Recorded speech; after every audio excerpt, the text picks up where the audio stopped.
Então, vamos fazer só uma rápida apresentação, né? Porque de repente tem alguém que não conhece vocês, que está no projeto agora, ou que está do projeto está no perfil. Pode começar a Sérgio e depois a Ana Paula, né? Eu vou fazer o cavalheirismo, né? Primeiro as damas, depois.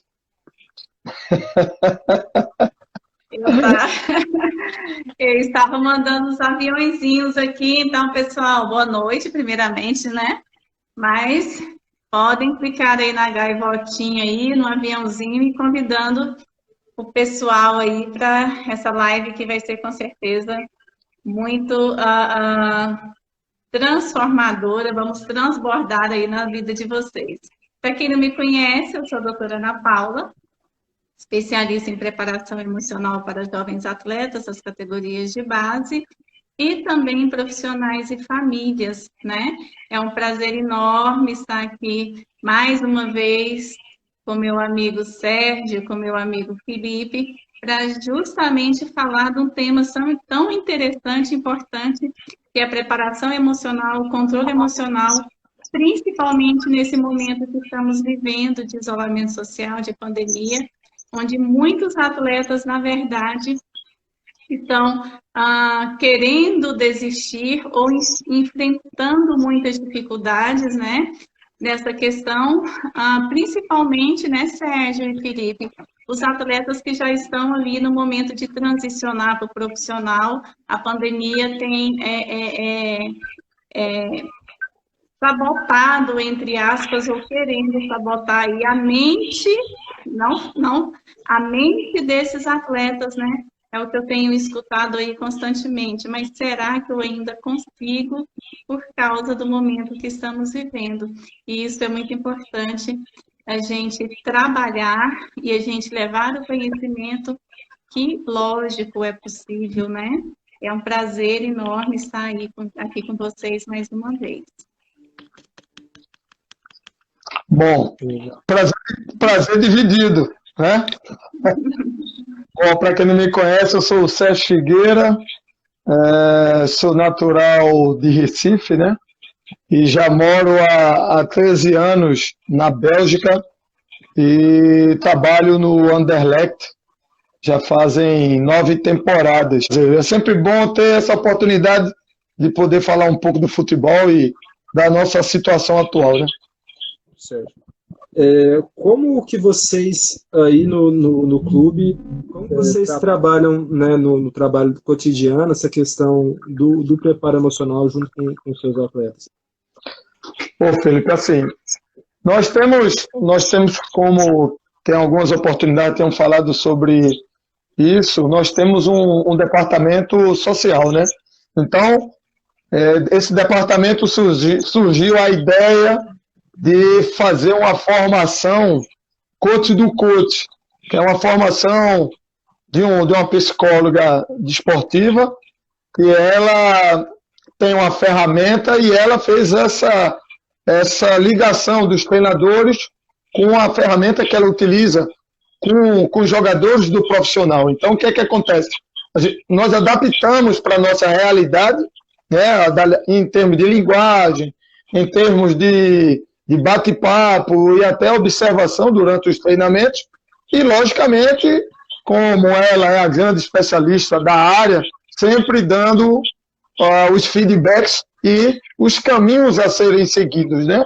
E é uma descoberta incomum, é uma via de mão dupla, né? Porque também é um caminho que ela não conhecia na prática, assim, no dia a dia, no futebol, como poderia acontecer, e as ideias foram surgindo, foram sendo construídas, tijolo por tijolo. E é um processo que posso dizer que acontece naturalmente agora. Antes, nós ficávamos preocupados, pô, a gente tem que fazer isso, tem que fazer aquilo, mas não, quando você começa realmente a automatizar, a pensar em todos os aspectos técnicos, físicos, táticos e mentais, a coisa flui de uma forma natural. E é o que está acontecendo, né? É o que está acontecendo e nós hoje podemos dizer que é visível essa melhora, essa questão mental, essa melhora mental dos jogadores na questão do treino, na questão das dificuldades no jogo, e até para nós mesmos, como treinadores, como coach, de poder observar as atitudes dos jogadores durante o treino e durante o jogo. Isso é perfeito. Sim.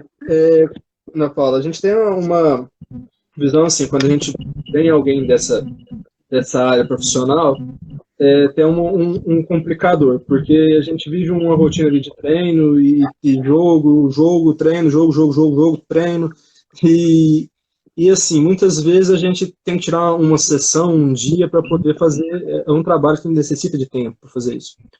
Como que você começou a trabalhar, não faz muito tempo, né, nessa área, mas assim, dentro dos projetos e dos clubes e das escolas que você tem trabalhado, como que você faz esse link na rotina para ficar... Né? Entendi. Então, eu entrei, assim, na época de pandemia, os atendimentos estão sendo feitos 100% online. Esse tem um facilitador, né? Se a gente puder extrair um ponto positivo da pandemia, foi justamente a questão de otimizar tempo com os atendimentos online, né? Então, assim, os processos tanto individuais, porque como que é o trabalho do treinamento mental? O meu, né? Como que são os produtos, vamos colocar assim, tem o treinamento mental individual, que é por atleta individualmente, tem o treinamento mental em grupo, né? Então, reúne, não necessariamente precisa ser de um clube ou de uma escolinha, mas reúne 5, 6 atletas, que são as minhas mentorias, né? Que eu faço aí uma a cada 2 meses, abro 2, 3 turminhas pequenas, não abro turma grande justamente por causa da qualidade do processo, né? E tem o terceiro produto, os online, né? Tem o terceiro produto que são para as equipes, né? Então, é para a categoria sub-16, a categoria sub-17, de tal clube, de tal escolinha, assim, sempre voltado para o alto rendimento, é lógico, né? Não para pouco passo para a iniciação esportiva, a iniciação do futebol, né? Acima também do sub-9, do sub-9 até sub-20, a gente já acompanha todo mundo. Os atendimentos presenciais, o que eu gosto muito e agora está sendo dificultoso fazer, é justamente os workshops presenciais que eu faço passo o final de semana levando um conteúdo específico de inteligência emocional, comportamento humano, voltado para o esporte. Esse a gente faz também, e o acompanhamento personalizado, né? Então, o que eu tenho feito hoje? Eu faço atendimento individual, né? Ou a mentoria mesmo coletiva.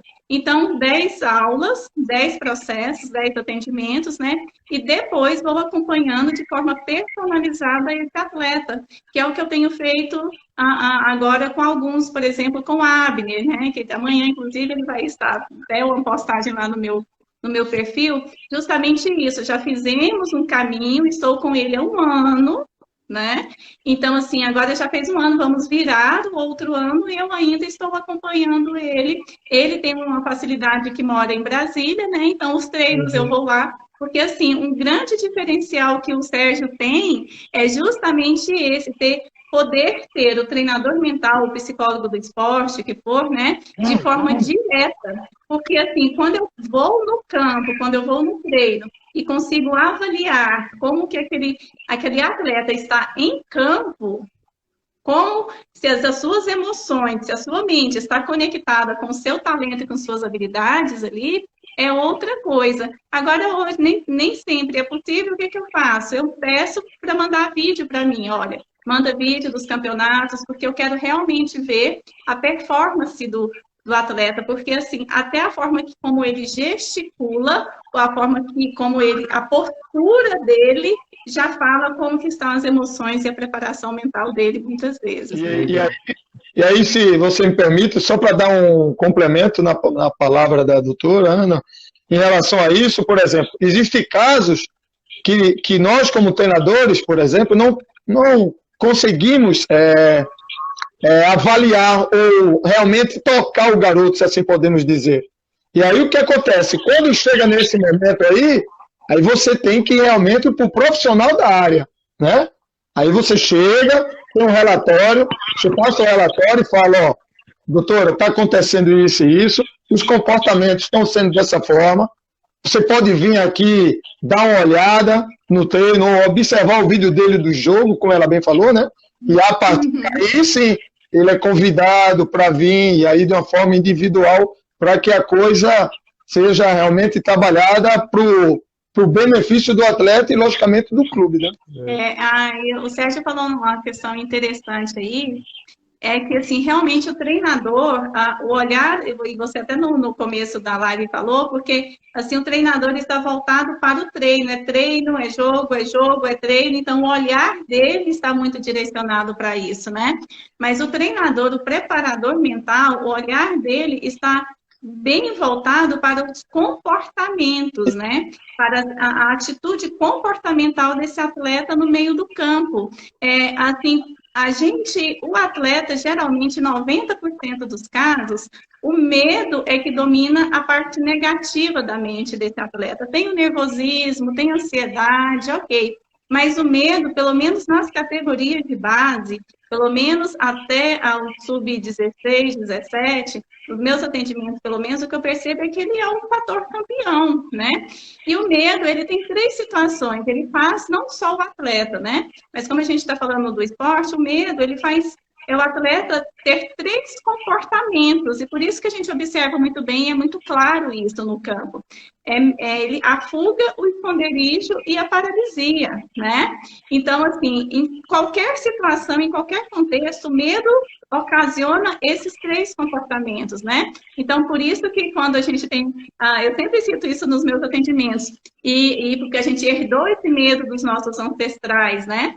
Então, assim, quando tem um cachorro muito bravo correndo atrás da gente, aí o que a gente escuta da outra pessoa? Para que ele não morde, para que ele não morde.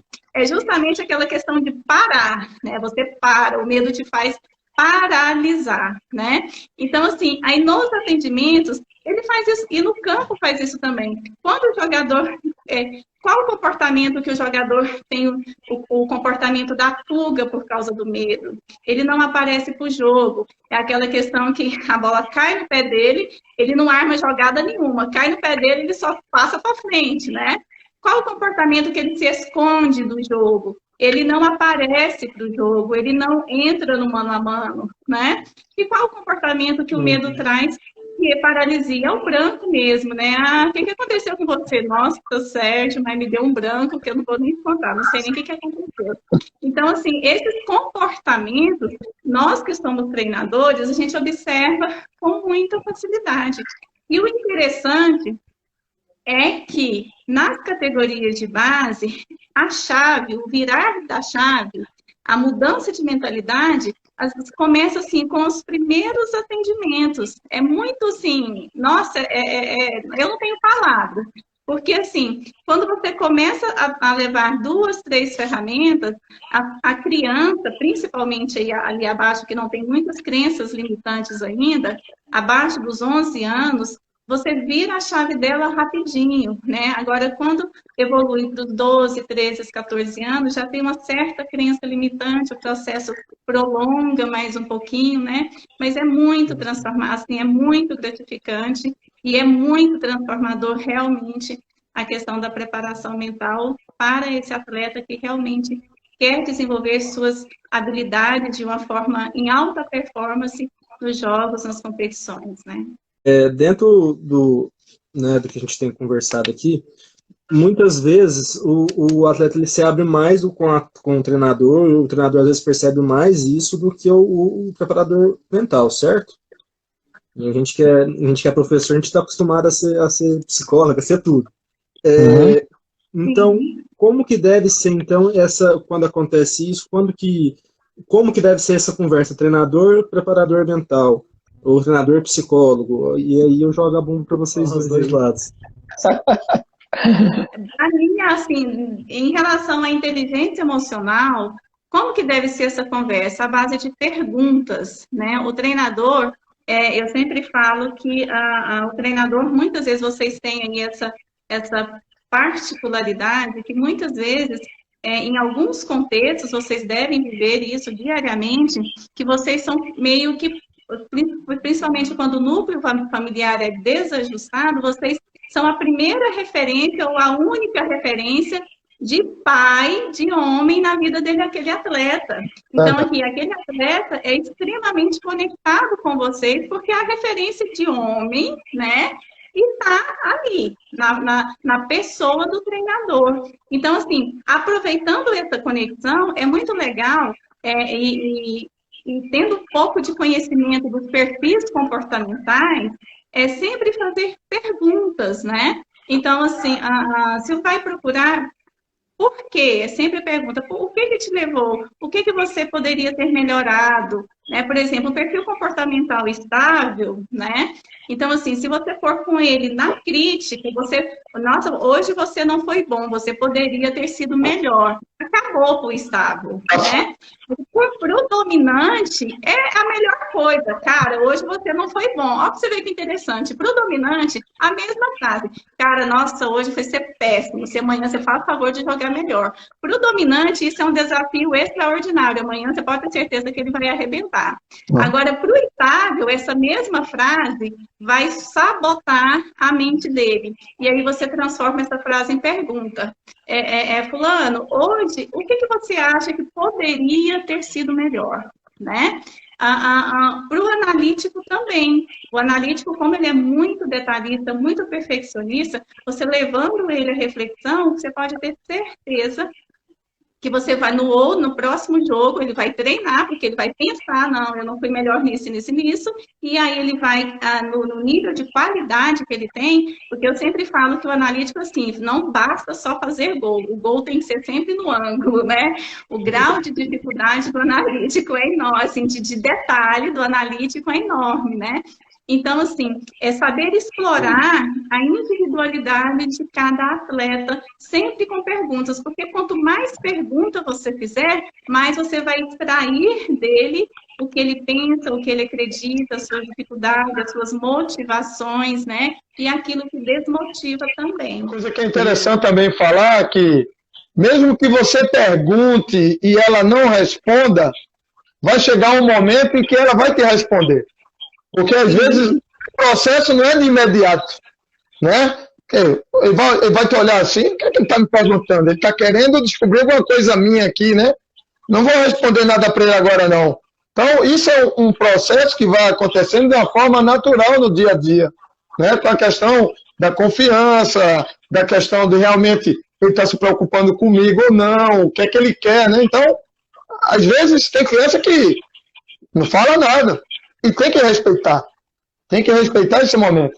Vai chegar um momento em que ela vai chegar e vai falar, ó, é por isso, então está acontecendo isso. E aí você vai começar a entender esse quebra-cabeça, né? Eu vi alguma pergunta ali falando sobre medo, e o medo de perder interfere no desempenho, é o pior causador da diminuição da performance, né? Eu tenho um atleta de sub-11, o medo de...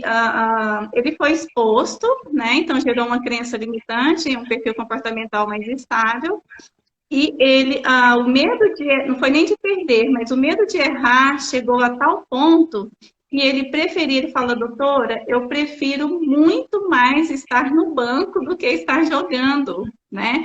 Porque o meu medo de errar é tão grande que quando me coloca no campo, eu falo, ai meu Deus do céu, por que não colocou outro, né?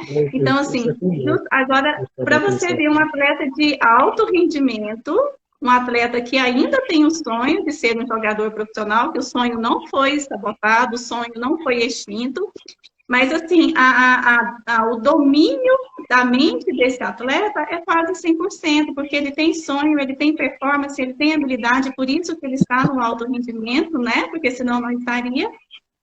Mas o medo está tomando conta. Agora, se ele entra em campo com esse medo, ou de errar, ou de perder, ou de ser exposto, ou de se lesionar, né, são os principais aí, se ele entra em campo com essa mentalidade, com esse padrão mental, é lógico que vai diminuir a sua performance, né? Não tem como ser diferente, é um jogador que eu falo feijão com arroz, né? Ele joga sempre ele joga sempre no modelo escondido, né? Eu vejo também assim, por outro lado, que nós estamos falando de formação, né? Então, quando você vê que existe uma excessiva cobrança em relação ao resultado, então tem alguma coisa errada, né? Acho que nesse momento aí, o objetivo maior não é esse. E aí eu tiro o chapéu aqui para a Federação Belga, porque até os 12 anos aqui não existe classificação nos campeonatos, já para não focalizar no resultado, né? A competição já existe, a partir do momento em que a criança entra no vestiário e sabe que vai jogar, ela já sabe que a competição está ali, né? Mas essa questão do errar faz parte do processo, então ela tem que entender isso. Então, quanto mais ela errar, né? Se nós formos levar para esse parâmetro, quanto mais ela errar, mais novas respostas ela vai descobrir, né? Então vai aumentar o seu acervo. Então tem que deixar errar, tem que deixar realmente ser usada, tem que deixar fazer o que ela tentou, o que ela pensou. E aí, no final do jogo, ou quando tiver um momento, e aí perguntar qual era a ideia que ela queria. E aí pode ter errado através de um ato motor, errou porque o gesto motor não foi perfeito, ou porque realmente teve algum problema com a bola no momento, ela subiu mais do que esperava, ou o que ele pensou, ele não conseguiu executar porque teve uma pressão do adversário. Então, são vários fatores, mas o principal é deixar com que ela se sinta à vontade para ser audaciosa. Tem pergunta do doutor Anderson aqui, que é muito bacana. Só para a gente fechar essa questão do perfil competitivo. A partir do momento em que a criança sabe que ela vai jogar, que ela está amarrando a chuteirinha dela, ela ali é final de Copa do Mundo, final de Champions League. Ela não quer nem saber se tem classificação ou não. A competição já está dentro da cabeça dela, já está a mil por hora. Eu duvido que alguma equipe que vai entrar vai dizer, vou entrar e já vou perder o jogo. Não, dentro da cabecinha dela já tá ali a mil, ó. Hoje eu vou dar o meu melhor. Então, a questão da classificação é dar ênfase pro resultado, e não é o momento. Esse ainda não é o momento. Só para fechar essa parte aí que... De 10 até 14. A Ana Paula trabalha com menino de 9 até 17, né? Como que é a diferença nesse trabalho por faixa etária? A gente sabe, assim, além da mudança da faixa etária em si, o menino ele muda muito, né? Muda fisicamente, muda socialmente. Nossa, no início da adolescência já tem as namoradinhas, tem os jogos hoje em dia, tem a escola, tem aqui no Brasil, a partir dos 14 anos, os meninos já mudam para ir para os alojamentos. Como lidar com tanto esse tipo de mudança, tantas mudanças assim, e como vocês trabalham a idade, essa questão do emocional e de tudo? Essa pergunta é muito interessante. Tanto que, igual nós vamos fazer a aula essa semana, né? Aí eu gosto de dividir justamente por faixa etária. Primeiro, por causa da percepção da criança e adolescente em relação àquele contexto, àquele conteúdo. Até a linguagem, até a abordagem tem que ser diferente, né? Variando aí conforme essa idade. Tem algumas fases muito interessantes, que é a transição dos 7 para os 8 anos, 8, 9, aí depois tem a transição do 11 para o 12, aí depois já tem a transição do 15 para o 16 e 17, justamente quando a motivação dessas crianças, desse ser humano muda, porque ele antes de atleta, ele é um ser humano. O atleta, ele tem um plus a mais, né? O atleta, ele tem um foco diferenciado da criança que não é atleta, né? Mas mesmo assim, né, você abordar uma criança, por exemplo, meu filho, ele tem 9 anos, eu abordar uma criança que tem 9 anos, ele tem um sonho de ser atleta, mas eu abordar, foca, ó, você tem que ser o seu foco, olha a sua alimentação, olha o que você vai comer, olha quantas horas você tem que dormir por dia, olha, né, olha, né, você tem, né, é bem complicado isso, né, porque, assim, a caminhada desse atleta está muito longa ainda, né? Tem muitas coisas a acontecer. Então, assim, é muito diferente o nível de abordagem. Agora, sim, o que é mais interessante, como que é a preparação mental para os atletas das primeiras idades, né? 9 até 10 anos. Eu falo que até 10 anos, 11 anos, às vezes, dependendo aí da idade mental dessa criança. É uma abordagem, uma preparação para transformar a mentalidade, não transformar eu nem falo, mas gerar nessa criança uma mentalidade de campeão, um coração de campeão, uma mentalidade de vencedor, independente se ele vai ser atleta ou não, né? Então, assim, é levar a ele o entendimento que errar faz parte do processo, é levar o entendimento que o medo não pode dominar as suas ações e as suas decisões, é levar esses tipos de conceitos, mas assim, não sendo só conceitos, para fazer parte do estilo de vida daquele menino em toda a caminhada dele. Por exemplo, meu filho, eu entendo isso muito bem, porque eu tenho 2 filhos nessa idade, né? Um de 9 e um de 14, né?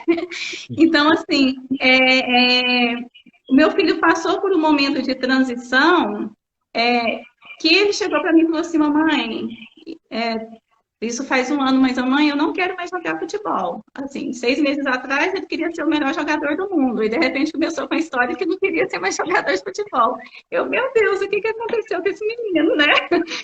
E assim, eu fui atrás de tudo, tá acontecendo alguma coisa, mas não, era só um momento de transição que é importante o pai e a mãe entender, né?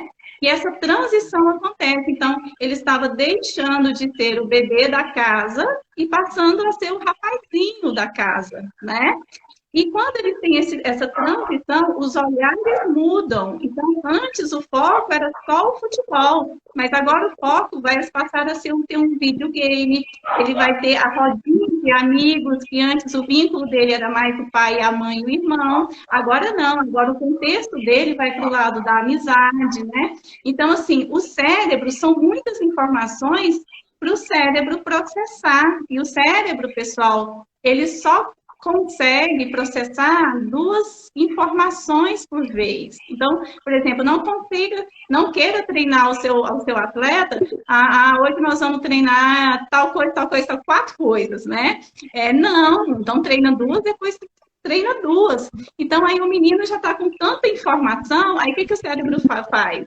Ele desmotiva em alguma coisa para motivar em outra coisa, né? Então, assim, ele dá uma caída no futebol, por quê? Porque o olhar dele agora está nos amigos, ele quer fazer amigo, ele quer fazer a rede social dele, principalmente o meu filho que é influencer, né? Então, assim, é importante entender esses momentos, né? O momento de transição dos 12 por 13, o momento de transição por 13 e 14, né? Então, assim, tem todo um contexto que o treinamento mental, a preparação, tem que caminhar junto na vida do atleta, porque senão o atleta se perde nesse contexto. Ele não entende o que está acontecendo aqui dentro, e aí ele chega e fala a seguinte questão: você sabe que eu pensei que o futebol era para mim, hoje eu não vejo que não é mais? Mas não é que não é mais, é porque foi tanta informação que desmotivou ele em relação à caminhada no esporte e ele não conseguiu reverter esse processo. Tem outro lado também, nessa idade aí, já tem alguns garotos, por exemplo, 14, 15 anos, que já têm assinaturas com algumas marcas, né?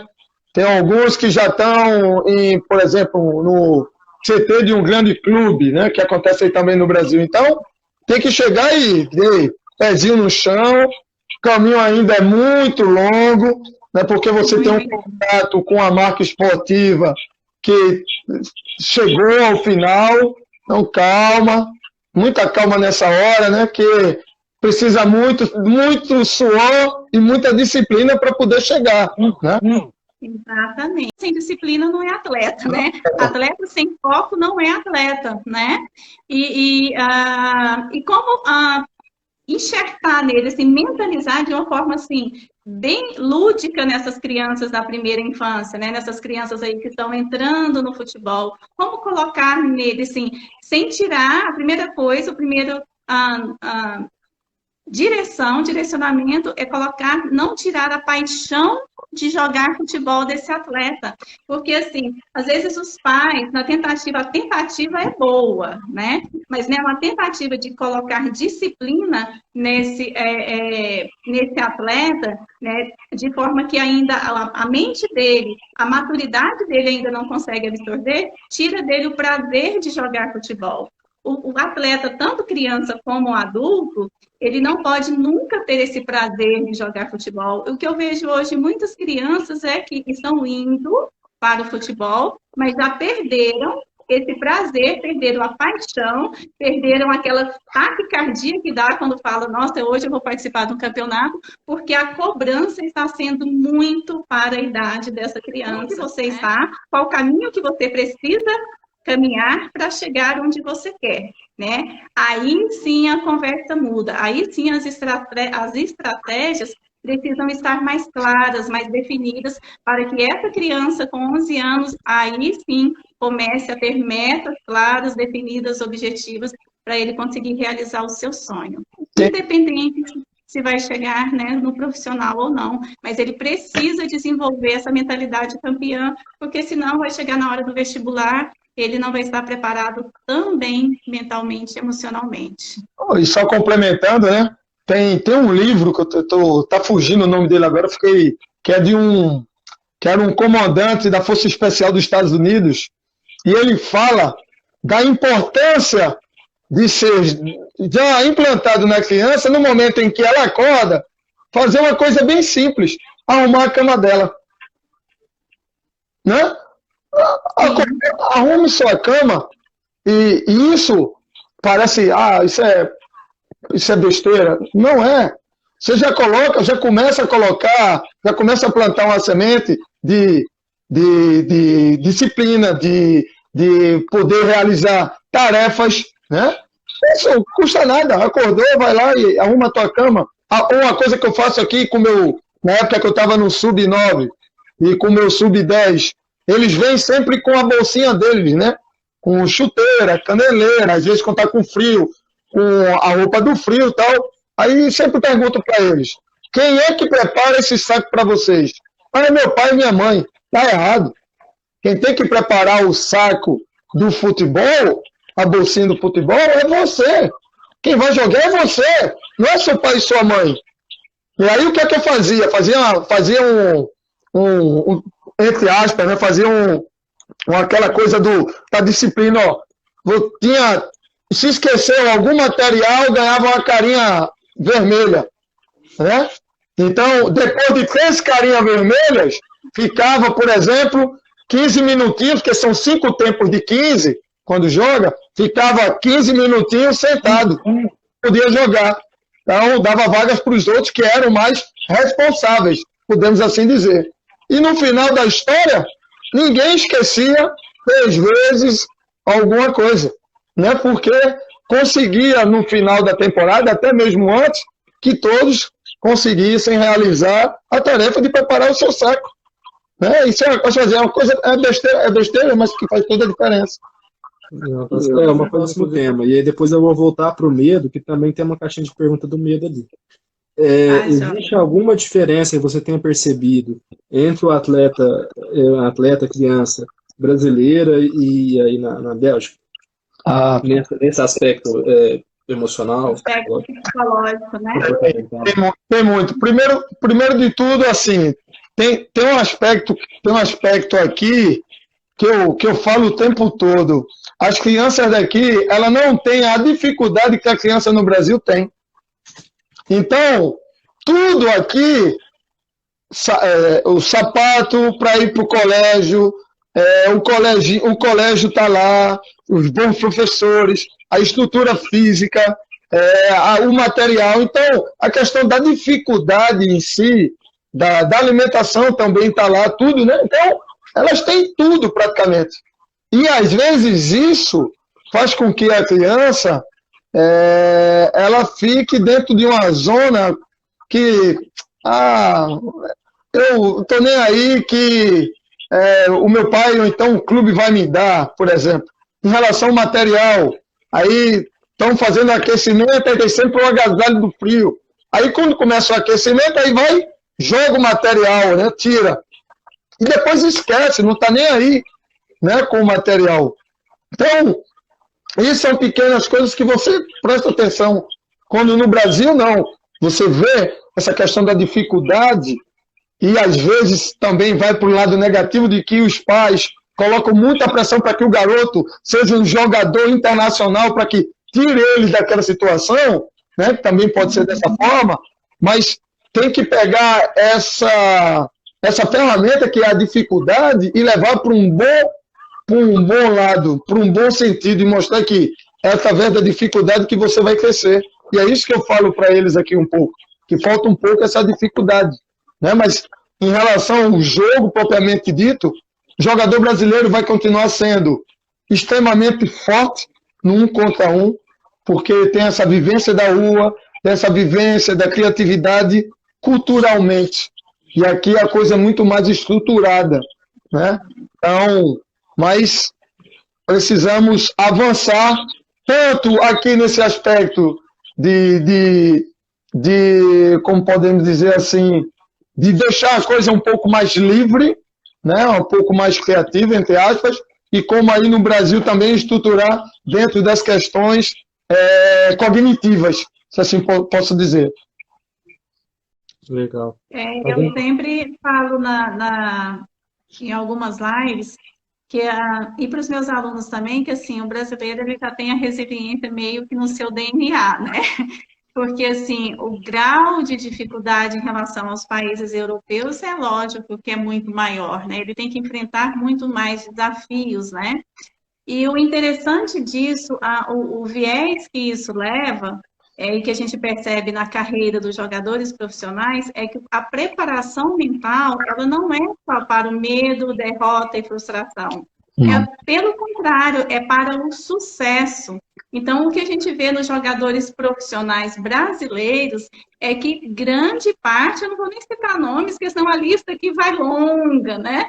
Mas que grande parte foram preparados mentalmente pelas pancadas da vida para a derrota, para a frustração, mas eles não foram preparados mentalmente para o sucesso. E quando esse jogador não é preparado para o sucesso, ele se perde da mesma forma, né? O contexto desse atleta é triste da mesma forma, e a gente vê isso aí, não vou nem começar a citar. Então, assim, um diferencial do atleta brasileiro, e se nós, como formadores de opinião aqui no Brasil, como treinadores técnicos, mentais, emocionais, quisermos fazer a diferença de fato na vida desses pequenos, né? Porque hoje são pequenos, amanhã muitos desses pequenos vão estar no profissional. É justamente treinar a mente deles para ser bem-sucedido no futebol e na vida também. Se preparar ele para o sucesso, preparar ele para a vitória, entender que a vitória como o fracasso, ambas são passageiras, e não é isso que de fato importa. O que de fato importa é o tanto que você esteja relacionado, conectado com a sua identidade, com o seu propósito. Porque quando isso acontece, o sucesso é uma consequência da caminhada desse atleta, e ele não vai se perder nele, né? Não vai levar ele para outra caminhada, né? Porque o jogador brasileiro, ele corre tanto atrás desse sucesso, entre aspas, porque o sucesso é uma questão subjetiva também, né? E quando chega nele, se perde e muitas vezes sem volta, né? Tem uma passagem no Playbook do Netflix que fala de uma treinadora de basquete, e ela fala o seguinte, que me marcou muito. Uma vitória ela tem que durar 24 horas. E uma derrota também ela tem que durar 24 horas. Depois disso, é trabalho. Disciplina, trabalho, acabou. Exatamente. Parou de pedalar, a bicicleta cai. Exatamente. Pessoal, eu acho que nesse momento, o que a pandemia fez duas questões. Ela selecionou, né? Assim, coloca muito amor nas minhas palavras, viu? Selecionou meio que o joio do trigo, né? Ele deu uma selecionada nesse atleta. Eu estou falando atleta, assim, não a formação inicial, atleta que já esteja querendo lá transicionar, né? Mas ele deu uma selecionada no atleta que realmente queira caminhar para ser realmente um jogador e aquele atleta que estava ali meio no oba-oba, né? Porque a pandemia trouxe essa dificuldade. Esse atleta tem que ser autorresponsável nesse momento se ele quiser continuar essa jornada, né? E tem atletas, tem duas vertentes, e tem atletas que não tinham essa autorresponsabilidade, que está dentro do ciclo ali de autonomia emocional, que a autorresponsabilidade é um dos itens, né? E a autonomia emocional é autoconfiança, autoestima e autorresponsabilidade, né? Então, assim, essa criança, esse adolescente, né, enfim, não tinha esse viés ainda, mas por causa da pandemia ele deu uma acordada. Opa, você sabe que agora eu preciso desenvolver isso, e isso é muito bacana. E essa criança que realmente, nossa, eu preciso desenvolver isso, ele busca essa ajuda, é bem interessante. E a criança que realmente, ou esse atleta que está quase transicionando, que ele realmente não desenvolveu ou não está desenvolvendo isso, é um atleta que vai ficar para trás nesse momento de pandemia, com certeza, com certeza. Sem sombra. Ele precisa ir atrás, ele precisa ir em busca de querer fazer, né? Porque assim, não é fácil, principalmente com um perfil dominante influente, estar em frente a uma aula online. Alguns meninos me mandam os vídeos, eles lá na aula online fazendo as atividades, né? E eu fico, nossa, tem que ter muita disciplina, né? E tem que ter mesmo, né? Porque, assim, tem que ter foco. Nossa, meu foco tá lá, não tá aqui. Porque se o foco dele estiver no presente, a motivação vai embora na hora. Verdade. Perfeito. E complementa com a pergunta que foi feita. Esse medo, ele pode ser canalizado de alguma forma positiva? Ótima pergunta. Pode. Aí, isso nós falamos ontem. Isso. Ótima pergunta. Até falamos sobre isso ontem, né, Felipe? No controle emocional. O que é um atleta que você fala, nossa, eu tenho um controle emocional? O atleta que tem controle emocional, ele sabe, primeiro, a origem do seu medo. Segundo, ele sabe dominar o seu medo. Ele sabe a origem das suas emoções negativas, vamos colocar o medo como exemplo. O segundo passo, ele tem domínio sobre esse medo. E o terceiro passo, ele sabe canalizar, ele sabe converter esse medo ao seu favor. Ótima pergunta. É sempre possível, qualquer emoção, qualquer sentimento negativo, fazendo treinamento e preparação mental, ele sabe converter esse medo. Eu gosto sempre de citar o sentimento da raiva, a emoção da raiva. A raiva para o atleta, ela pode ser a melhor coisa na vida dele, sendo que ele consiga transformar. Eu falo isso para o meu filho. Meu filho de 9 anos é extremamente competitivo e ele ainda não sabe canalizar essa raiva que ele sente quando ele perde um jogo, quando ele vê que o time jogou mal, que poderia jogar melhor, ou quando ele mesmo joga mal, entendeu? E ele fica furioso, mas é furioso mesmo, só porque ele diminui a performance, cai a performance por causa da raiva. Eu falo, meu filho, sabe qual que é o próximo passo? Você usar essa raiva a seu favor. Porque quando você souber usar ela a seu favor, aí você vai arrebentar na hora do jogo. Você vai explorar todas as suas habilidades. E o medo? Como que o medo, né, que é o campeão aí de baixa performance, né? Você consegue canalizar ele. O medo te traz uma atitude de prudência gigantesca, né?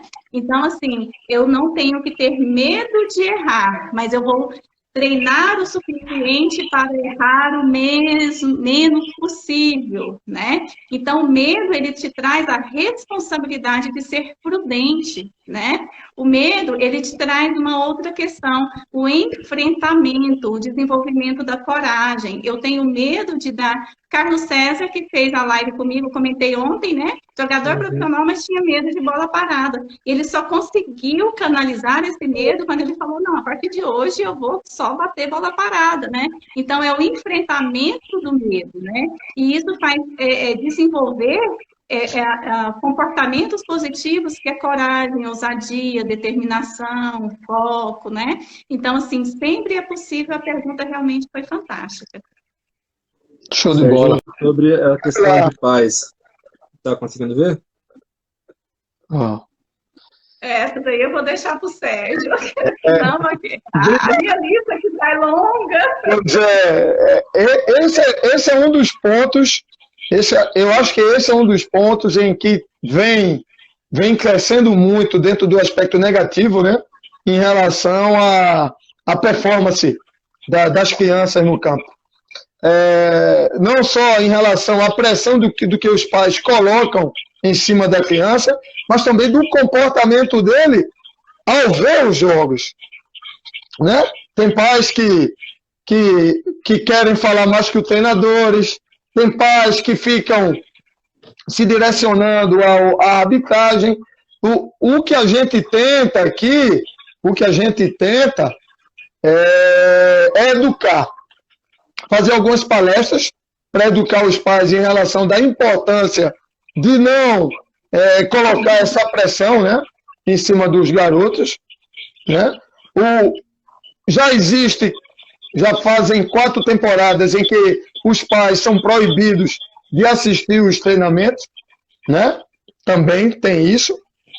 E durante os nossos jogos, existe educadores que ficam observando o comportamento dos pais, e quando nós percebemos que o pai passa o limite, ele é convidado, e aí nós temos um bate-papo com ele para explicar que o comportamento dele está influenciando na performance do seu filho negativamente. Eu acho que o principal de tudo é que o pai, ele não tem que falar de futebol com o filho. O filho tem que vir nele para falar do futebol.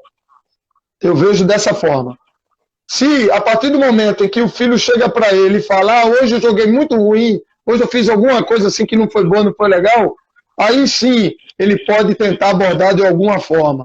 Mas a abordagem do pai diretamente ao garoto, ele já sabe que errou.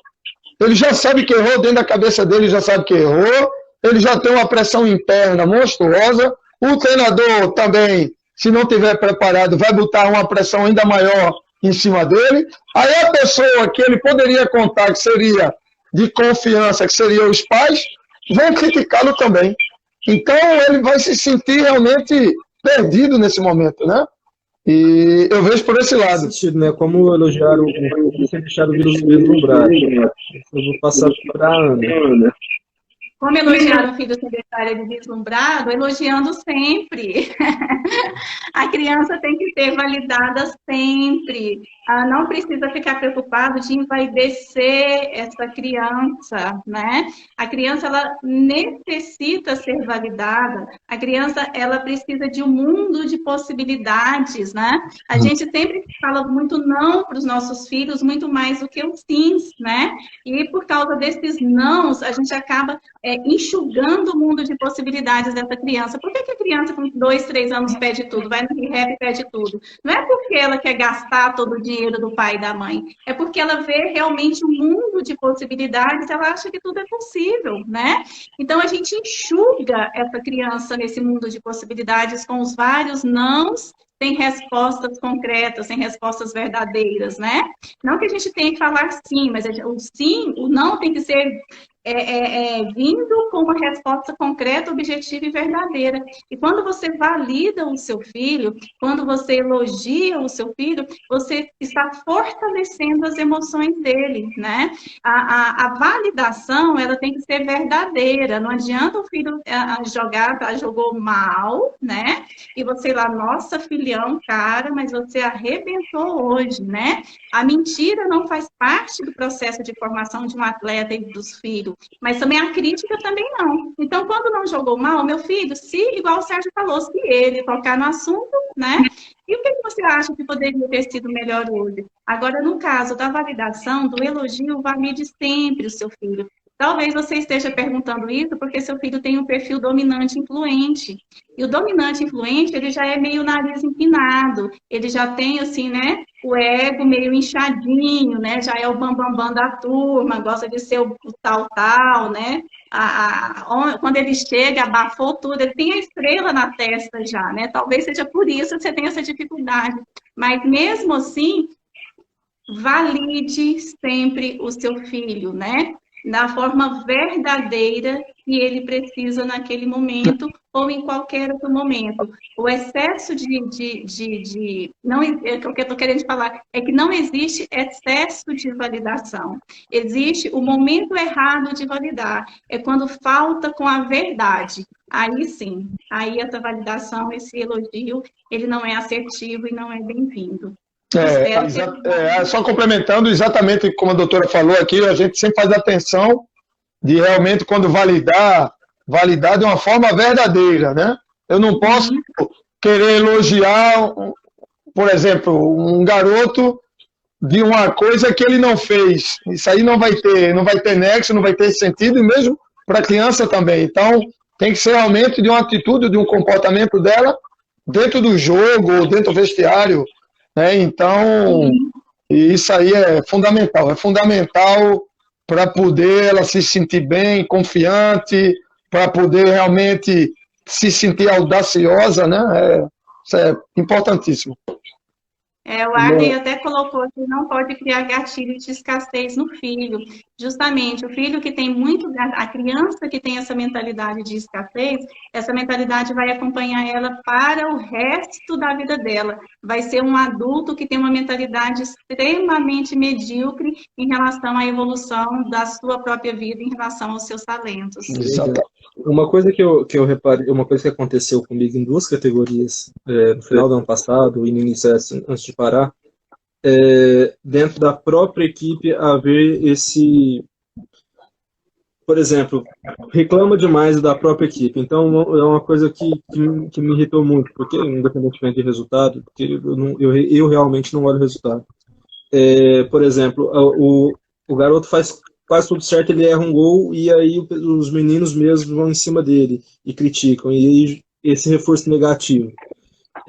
Quando acontece isso dentro da própria equipe, como que vocês costumam trabalhar? Assim, essa influência pai, menino, menino. Menino, né? Isso acontece demais, né? Isso, inclusive, são queixas de perfis comportamentais já modificados com a baixa autoestima, com a autoconfiança já meio que já, né? Mais para lá do que para cá, e ainda vem o menino, ele está no total esforço ali, o menino vem e detona ele, né? Nessa questão, a gente precisa realmente preparar os comportamentos dessa equipe, né? O Sérgio, numa live que eu fiz com ele me falou uma situação muito interessante, eu não queria até cito de direto isso como exemplo, né? Que o comportamento no vestiário. Então, como essa criança se comporta até no vestiário, né? E assim, para se permanecer, a live era sobre como permanecer, os 10 passos para permanecer no clube, é comportamental mesmo, né? Porque no primeiro momento vai o aspecto técnico, mas para permanecer tem várias outras atitudes. Então, Felipe, essa questão é trabalhar essa equipe nos aspectos comportamentais desse menino e dessa equipe. O menino que critica muito, levar ele primeiro que se ele critica muito, você pode saber que ele é muito criticado. Você pode ter certeza disso. Ele é muito criticado e ele só está seguindo os passos de quem o criticou, né? Então, assim, trabalhar individualmente esse menino, saber o motivo por que ele critica tanto. E a equipe toda trabalhar o conjunto dela, uns para que desenvolva habilidades emocionais para não sofrer com essa crítica e trabalhar no contexto comportamental, no contexto mais cognitivo, no contexto mais emocional também, para saber lidar, para saber tirar positivamente de todo esse contexto. Mas, de fato, quando você pega comportamentos extremos, não só da crítica, mas o pessimismo, o menino muito pessimista, o menino que critica muito, o menino muito detalhista, é bullying. O menino muito detalhista, você pode ter certeza que no ambiente que ele vive, ele já tem uma crença limitante bem instalada e, na verdade, ele precisa de ajuda. E eu posso dar um exemplo em relação a isso que a gente faz na prática aqui. Alguns treinos, nós escolhemos 4 garotos, colocamos um colete neles, e só os 4 vão poder falar com toda a equipe. Entendeu? E aí o que acontece? Você no outro treino, você pode escolher mais 4. E que, na verdade, você vai estar trabalhando é que eles vão ter que aceitar a orientação de um colega. Desses colegas que estão responsáveis, entre aspas, capitães, né, do treino. E isso vai criar um ambiente de conexão entre eles. Né? Porque até mesmo no momento de você conseguir colocar esse gatilho de que no momento em que ele é muito mais fácil criticá-lo, né? Errou, muito mais fácil criticá-lo. Eu quero ver quem que chega nele e diz assim, colega, na próxima vez você vai fazer o gol, ou na próxima vez você vai me fazer um passe, ou da próxima vez me olha aqui, eu estou passando aqui do lado. Aí eu quero ver quem que vai fazer isso. E aí tu lança para o grupo, por exemplo. E aí tu vai ver que vai começar a acontecer de uma forma natural entre eles. Né? Nós utilizamos, por exemplo, esse tipo de estratégia para que eles possam entender a importância da comunicação entre eles e como deve ser feita essa comunicação.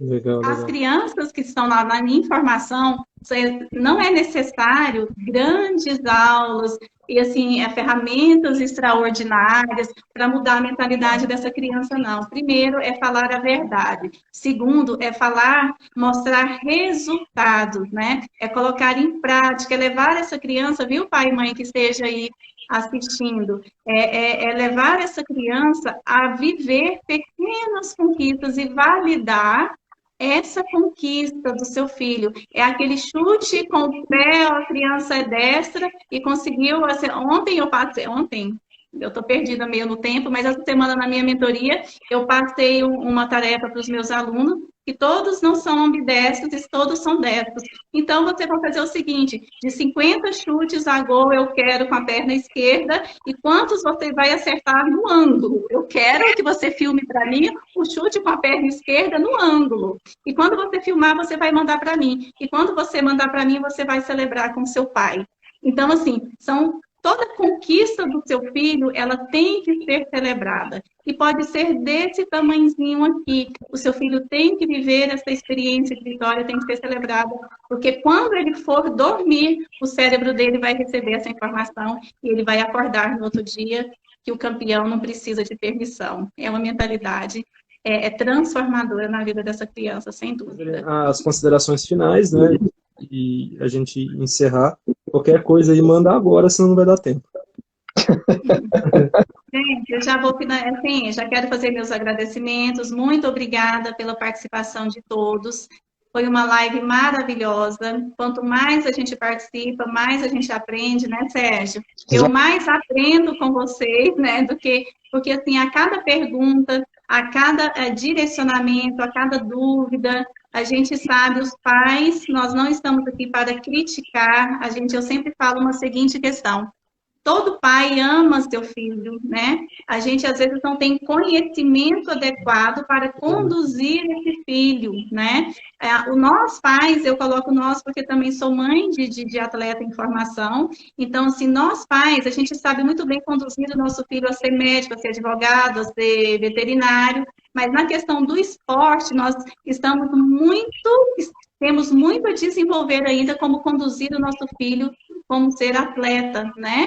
E nesse pouco conhecimento a gente acaba errando e não por falta de amor, né?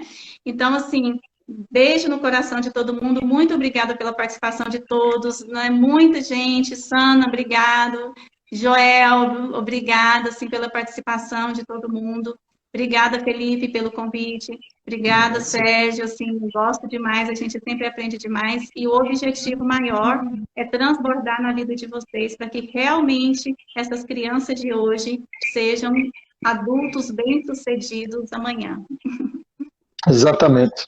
E independente da profissão que escolher, né? Isso é o fundamental. Pô, queria agradecer. Eu falei para você, Felipe, o negócio é Champions League hoje, nível Champions League. Tem que estar pronto aí. Então, só tenho que agradecer também a oportunidade de estar aqui, agradecer a todo mundo que acompanhou a gente, que enviou, teve a paciência de escutar, né? De fazer perguntas e tal. Mandar um beijão para minha mãe, aproveitar que está aí, minha mãezona.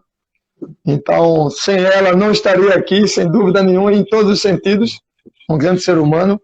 Mas dizer que, em relação a isso é fundamental, que o clube, a escolinha, o projeto social, traga a família para dentro do projeto, para dentro do clube, né? A criança, o clube e a família que tenha realmente essa ligação, que tenham esse elo, né? Porque o objetivo dos dois, principalmente, tanto da escolinha ou como da família, é ver o desenvolvimento, a progressão do ser humano, né? Principalmente o ser humano que está ali inserido na prática desse desporto, seja o futebol, seja o handebol, seja o que for. O que nós queremos no final, primeiro de tudo, é que essa criança seja um cidadão do bem, responsável pelos seus atos, que tenha uma visão do mundo muito mais humanizada, amorosa, né? Que tenha essa amorosidade à flor da pele para poder passar isso para as outras pessoas que vão estar do seu lado, para sua família, que ela vai constituir futuramente. Então, esse, para mim, é a grande mensagem que a gente deixa aqui, é que o amor nunca é demais. Não mesmo. Se tem uma coisa que a gente pode abusar, é do amor, né? Exatamente. Nunca é demais. Muito obrigado, Felipe, pela oportunidade. Queria agradecer imensamente o Sérgio, segunda live que a gente faz com ele, muito boa. A Ana Paula também, segunda live. A gente aprendeu muito, espero que quem viu e, né, quem assistiu, mandou as perguntas, tenha aprendido também. E é isso, agradecer a todos. A gente vai continuar as lives, a gente vai ter um evento bem bacana, já convidar vocês, que é um encontro virtual de futebol de base que a gente vai fazer em maio. E assim, e convidar quem está assistindo, né? Não deixem de seguir nosso perfil. E, por favor, pessoal, nesse feriado agora, tá? Não é hora de sair de casa, vamos ficar quietinho para as coisas poderem melhorar. E é isso. Obrigado a todos. Boa noite a todos. Obrigadão, um beijão para vocês. Tchau, tchau. Beijo.